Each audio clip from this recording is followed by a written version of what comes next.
Hello everybody, welcome to this special episode of the County Seat. We are at the Western Governors Conference, which was sponsored by the state of Utah, Governor Gary Herbert's office, and we are privileged for this roundtable and show today to have as our guest Governor Gary Herbert. Governor, it's always so good to see you. Thank you for joining us today. Chad, it's always good to be with you. How are things going? Well, they're going just fine. Obviously, you've been very busy as the chair of the Western Governors Association this year, and you are, at the end of your term, basically.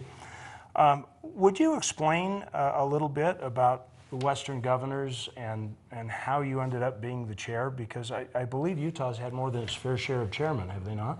We have. I've wanted to be the chairman. I thought there was an opportunity, in fact, to improve the Western Governors Association and focus on issues that are germane to the West in particular and unite voices.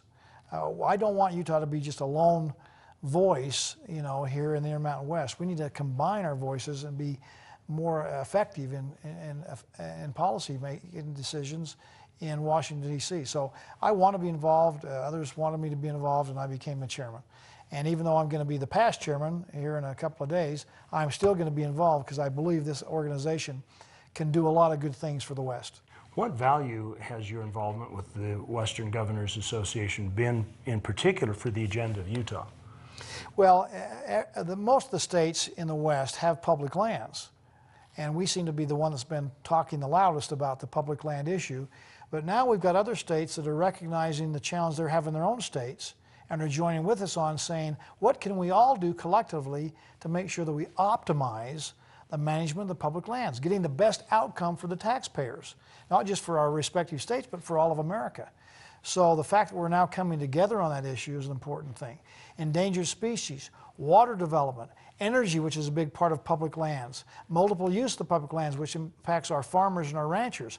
All these are issues now that are coming to the forefront with a more united voice, which not only helps all the states, but particularly it helps Utah. Well, Western Governors is a very broad group. I mean, it includes Texas, the Dakotas, Hawaii, Alaska, the coastal states. Their issues are a little bit different, but it looks like most of the issues you're confronting are more of an intermountain region. Does the presence of those other governors actually help the cause? It does. They give input. In fact, they're getting input from us in this meeting because everything we're doing here is being streamed back to their staff. So in Hawaii, Governor Abercrombie can be listening, or his staff can be listening to what's being talked about. They have energy concerns there, and how we develop energy in America impacts the cost of energy in Hawaii. So they have an interest here, regardless of whether they have are here in the Intermountain West. That being said, again, we have geographical challenges that are unique, but having us come together and having this kind of dialogue is going to benefit all of us collectively. How do the counties or the people that are watching this in rural Utah benefit from this conference today? Well, having their backyards managed correctly with more input from the local community and the state is something they probably all are looking for. They feel like they've been the overreach of the federal government's kind of been more of a dictator rather than a partner. So that's going to benefit us on the public lands, energy development, economic opportunities in rural Utah that come from a public land. It's not just energy, it's outdoor recreation too. But just today, for example, on endangered species, we had a breakthrough with the Fish and Wildlife people by saying, we want to sit down with Utah and once and for all resolve the issue of the prairie dogs down in Iron County in the Cedar City area. It's been an ongoing debate for many, many years. Hey, I'm glad I showed up just to have that conversation, and I'm going to pursue that and see if we can't resolve that once and for all. Well, we are going to take a break from the county seat, and we will return with Governor Herbert. We'll find out that Utah is not actually all alone in this. We'll be joined by Governor Otter from Idaho, and we will look at the similarities that Governor Herbert has outlined in his opening comments here on the program. So stay with us. We'll be back with the county seat in just a minute. Carbon County is typically known for its industry and coal production. But did you know that Utah's Castle Country has something for everyone? The motocross track has been acclaimed as the most popular in Utah with a variety of technical and natural terrain. and even includes a peewee track. Visit castlecountry.com for more information. Family time seems to be at a premium nowadays, with more and more things getting in the way of what's really important. It's time to change focus with At Your Leisure and get outdoors with those you care about. Outdoor adventure at its best, At Your Leisure, Saturday nights at 10:30 and Sunday mornings at 9 on ABC4 Utah. The best part about raising children here in Vernal and the Uinta Basin is just the smaller community that makes you feel like when you go somewhere, you know everybody. It's not too big, it's not too small. We're close to the Wasatch Front if there's anything we need out there. So we packed up our 3 kids and here we came to Uinta County. And what a great place it was. What a great move. My job has offered me the ability to college educate all 3 of my children. My father, he was an engineer for Chevron, retired 39 some odd years. And Jeff, my husband, it's the same way. He's always worked in the oil and gas, always had a job here. Uinta Basin has been fantastic in supporting what we've tried to do both as a business and also in the development of mountain bike trails and the sport of mountain biking. It's one of the big reasons why I live where I live is I'm able to run up to a beautiful place like this and spend some good quality time. There's always plenty to do in Uinta County.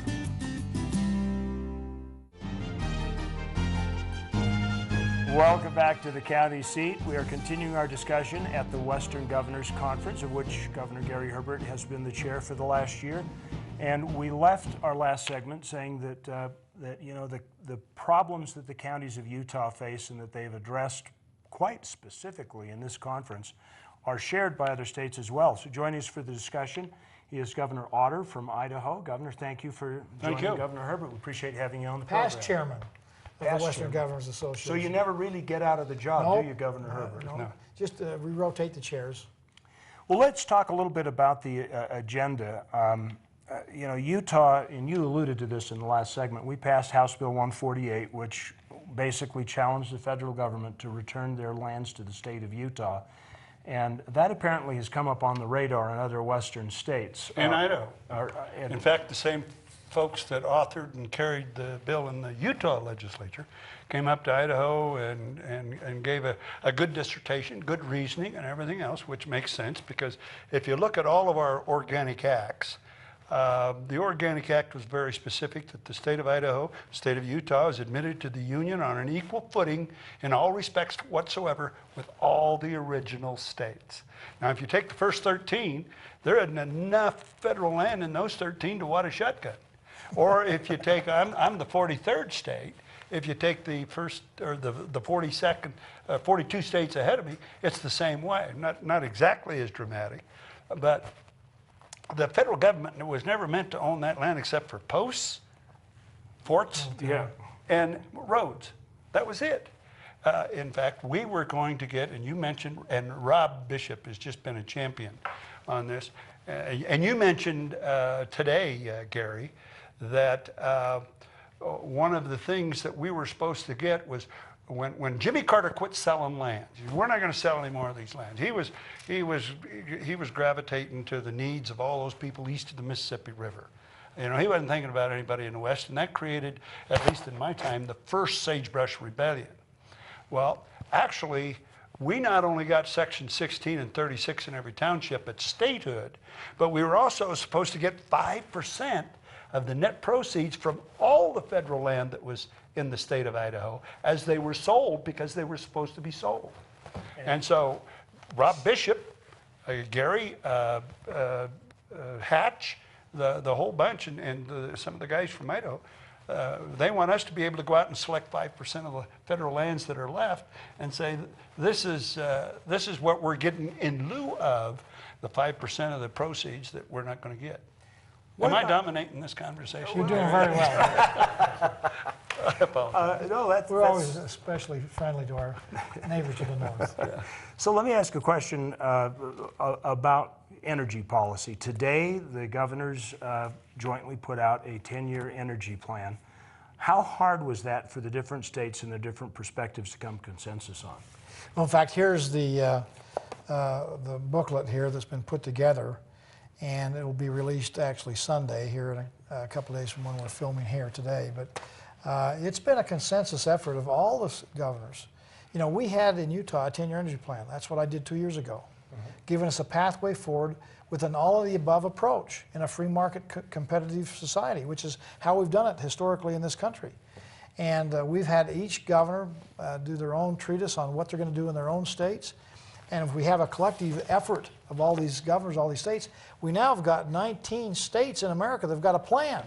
Wouldn't it be nice to have a plan? We've never had a plan in America. So we're at the cutting edge. I appreciate the fact that President Obama just a couple days ago talked about his own vision of some energy progress that ought to be made from his point of view. Well, he's catching up with the Western governors, and I appreciate that very much. But this gives us a direction, and not every state's going to be the same, but we have a lot of effort in combining a pathway forward for success. How hard was it? I mean, how different was Utah's energy profile to Idaho's when you guys approached this? Well, you know, the profile is really respective and a reflection of the need. Everything we produce in Idaho on a farm, we add some energy to it. It takes 27,000 BTUs to make a pound of French fries. So we take 100 pounds of French fries and turn that into 50 pounds or 100 pounds of potatoes and turn that into French fries. It takes a lot of BTUs to do that. And so energy consumption in the state of Idaho in a plywood factory, 285,000 BTUs to make a sheet of 4x8 plywood, exterior plywood. Everything consumes a lot of energy. We're not well, 60% of the energy in Idaho is produced by falling water. That's why our energy costs in Idaho are so cheap. You know, pardon me, inexpensive. We have maybe 300 or 400 megawatts of wind right now, but we're selling that mostly to California. But basically, then you're in support of Utah's. Oh, absolutely. As a And I'd say state. it this way, Chad. Every state has its strengths, you know, its advantages. They've got a lot of hydro. We see with some of our premier friends up in Canada, they've got a lot of hydro as well as oil. We look at Wyoming, has a lot of wind and coal. Utah has a lot of wind and coal, oil and natural gas. I mean, we all have different strengths we're trying to optimize, and we're trying to do it in very environmentally sensitive ways. The country needs energy, and although there's going to be some transitioning that goes from our traditional carbon-based fuels to maybe greener fuels, more natural gas, that transition is reflective of the demand of the market, which is what it should be. The people want sustainable energy, they want it that's affordable, and they want it cleaner. Those are not necessarily in compliance with each other, but that's the process. And we're going to make sure that in Utah and with other states like Idaho, we're going to meet the demands of what the public wants. Sustainable energy that's affordable and cleaner. We got a huge contribution to make in Idaho. I mean, besides our hydro. But I believe the biggest contribution that Idaho can make to the future of energy needs in the nation and in the world is our knowledge at the Idaho National Laboratory on nuclear energy. And I've invited all the governors to come up. We've got a guy coming in that's going to be talking to us about a reactor that's 250 megawatts instead of 1,000 or 1,200 megawatts. But we've got the epicenter of intellect when it comes to not only nuclear energy, but how to handle the spent fuels, in fact, when Fukushima happened, we had 5 guys from Idaho National Laboratory that were first to report over there. So yeah, we've got geothermal, we've got sun, we've got wind, but when the wind doesn't blow, I still want the lights to come on. And when the sun doesn't shine, I still want, if I have to have an operation at the hospital. So we got to concern ourselves, and that's what we do here, base load. Now, we can reserve some water in the reservoir when the wind is blowing and not run it through the turbine, through the penstock. So we can kind of hold on to that energy like a battery in our reservoirs and then run it through when the wind stops. But I think the real plan that we've got here is a plan that demonstrates our ability to respond to need. Why do you think the president's going to respond to this? Is it possible, Governor Herbert, that the western states could actually lead a non-existent national policy? There's no question about it. We are leading. Washington's playing catch up with what we're doing here in the Intermountain West, and particularly in Utah. So I applaud the fact they're trying to catch up. But states do need to lead. States are the laboratories of innovation. That's where creativity takes place. We empower the private sector. And governors like Butch Otter in Idaho and others, part of the Western governors, need to be more proactive and lead out. And hopefully as we lead out with a united voice, Washington will listen and learn and follow. Well, your first great signal that we did the right thing is when Obama starts taking credit for what's in this book. That's a good place to stop and take a break. We will too. Yeah, you will. We will return with more of the county seat. We have some other topics like endangered species to pick up when we come back. Stay with us. Let's be honest, you don't know much about Beaver County. Well, let me tell you about it. It's the birthplace of outlaw Butch Cassidy and inventor Philo T. Farnsworth. Some of the best skiing in Utah is at Eagle Point. You've got camping, Canyon Breeze Golf Course, Crusher and the Tushers, Beaver Territorial Courthouse, snowmobiling, renewable energy, Pioneer Car Show, Squeaky Cheese, Ghost Towns to explore, best water in the country, Paiute ATV trails, Old Frisco kilns, horse racing, hunting, fishing, and it's a good place to live. Beaver County, mountains of fun. I could tell you more, but why don't you come and see it for yourself? If you haven't been to Starvation in a while, you're in for a great surprise. New campsites, new cabins, and beach improvements await your next visit. Just 3 hours away, but a world away from the Wasatch Front in Duchesne County. Starvation State Park is located 4 miles northwest of Duchesne, just off US Highway 40. Duchesne County. Close enough for business, far enough to get away.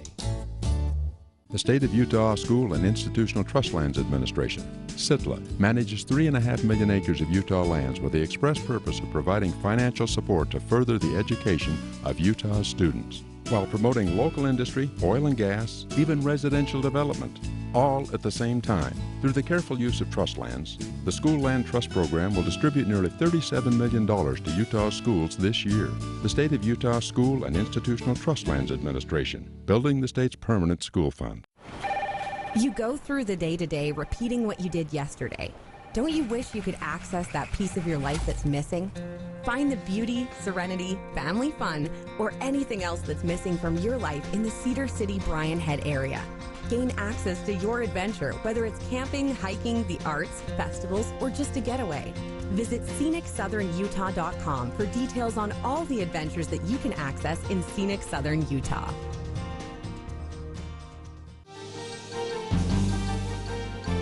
Welcome back to the county seat. Our conversation today is with Governor Gary Herbert of the state of Utah, who's finishing his term as the chairman of the Western Governors Conference. We've looked at a lot of issues in this conference, which you can link to on our site and look at the roundtable discussions in their entirety. We're joined with Governor Otter from Idaho, just to the north. Governor Otter, you got right up and out about endangered species today, and Governor Herbert, you actually were pretty forthright in talking to the Fish and Wildlife Service. How big of an important issue is this really, particularly sage grouse? The bigger issue that I wanted to talk about today was the fact that they haven't had the courage for 25 years to come back and take a look at it because they're afraid of the changes that might be made as a result of the dysfunction of the Endangered Species Act. The most endangered species having to do with that act is reason out of Washington, D.C. anymore. And so Gary, myself, all the folks in the western states, even some of those in the eastern states, we need them to once again identify what the purpose of the Endangered Species Act was, and then hold true to the spirit in which it was passed, because the states were supposed to be equal partners in the Endangered Species Act. We care just as much about our environment and our species in our states as somebody in Washington, D.C. does. Governor Herbert, do you really think this is being used as a political tool, or has the potential of it? It certainly has the potential, and I would say that there's probably, this is an exception to the rule. I don't think it's the majority, but there are some people out there using the Endangered Species Act as a weapon to halt development on public or private land. And if they can find a wedge and say, well, hey, there's some endangered species, that halts development. We saw what happened with the desert tortoise down in southern Utah. Now that's not even native to Utah. It came from Nevada. It took them a long time to walk up there. They don't walk very fast, but they finally got to Utah. Next thing you know, we've got land that can't be developed. People have lost millions of dollars in inverse condemnation. We have the same thing taking place on public land, where those are saying, well, let's stop development. We don't want to have any more energy development. And hey, isn't there some kind of an endangered plant or species out there that we can use as leverage to stop development? So I want to make sure that we, in fact, engage in dialogue. If there's endangered species, we ought to address it. We ought to revisit it. Let's see how we're doing. I mean, it took us how long to get the wolves delisted? But the good news is we got the wolves delisted. The management efforts in adjacent states has been such that the wolves came back. We're not against endangered species, but we want it to be used appropriately to protect the endangered species. One last thing, I talked about the prairie dog. My gosh, they breed like rabbits.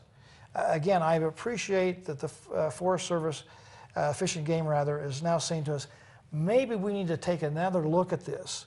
Maybe the overall population is what we wanted it to be as our goals, but these local populations are more than adequate to delist them.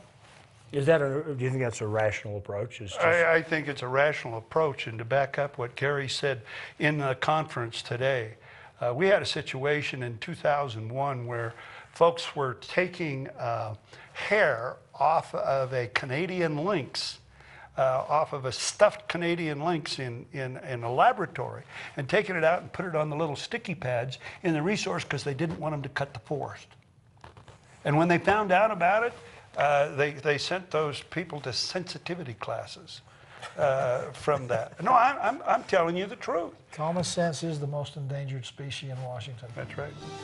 Well, that's very good. On that note, we're going to take a break. We'll come back for one more segment here on the county seat about the Western Governors Conference, the Western Governors Association, and how that has impacts across the West that are similar to what happens here in Utah. Stay with us. We'll be right back. So, what brings you to town? What brings anyone to St. George? A couple rounds of golf, a little relaxation. What is that all? Is there more?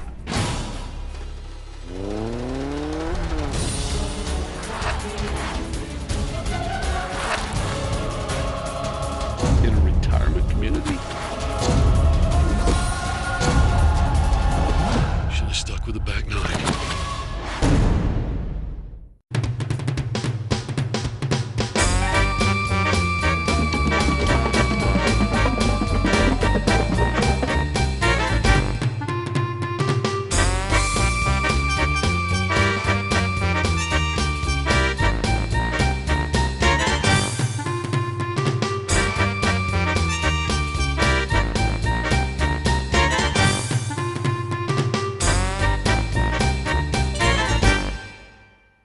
Check out these pictures from my vacation.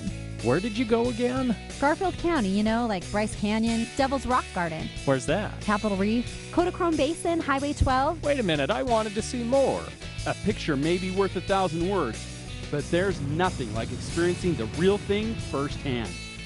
Gather your family and see the world's largest concentration of scenic attractions.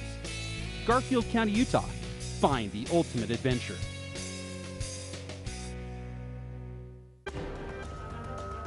Kanab, base camp for your southern Utah adventures.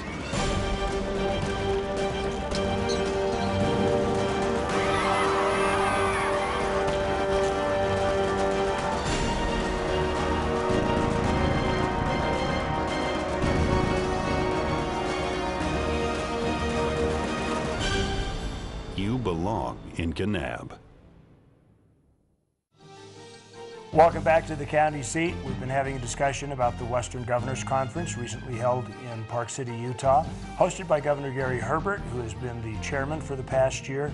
It's been very interesting to be at this conference because typically in your mindset you think, okay, Democrat leaders are going to think this way about the environment, about energy, and about water, and Republicans are going to think this way about it.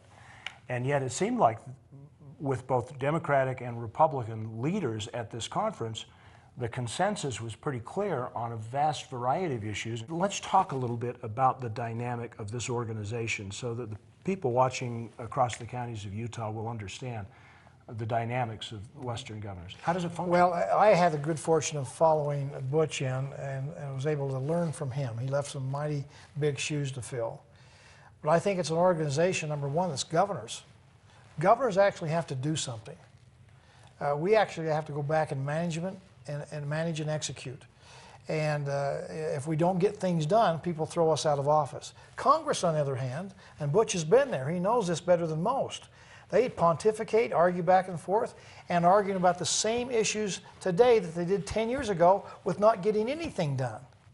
So it's a big difference when you're working with the executive branch and governors who actually have to go back and perform. Secondly, the Western Governors Association brings us all together. We have a lot of common issues: public lands, energy development, RS 2477 roads and rights of way, water, endangered species. We've talked about a bunch of them here today. This provides a forum for us to come together, network, and learn best practices. I would submit to you that governors who don't come to our conferences miss out. And those of us who come become better governors. We'll go back to our respective states and we'll be able to execute and manage better with all what we've learned here than otherwise. The news commentary shows are talking about the death of bipartisanship, but from what I've seen here, bipartisanship seems to be alive and well. Would that be a true statement? Yeah, well, let's talk. You know, it really is. And as Gary said, I came out of Congress. And when I became governor, I suddenly realized, well, I knew that was going to happen, but I became a majority of one.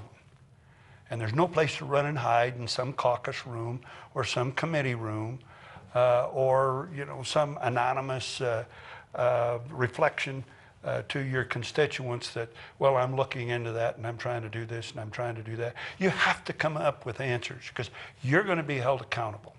And not only that, but you have to provide leadership for the second branch of government, and you have to provide appointments for the third branch of government.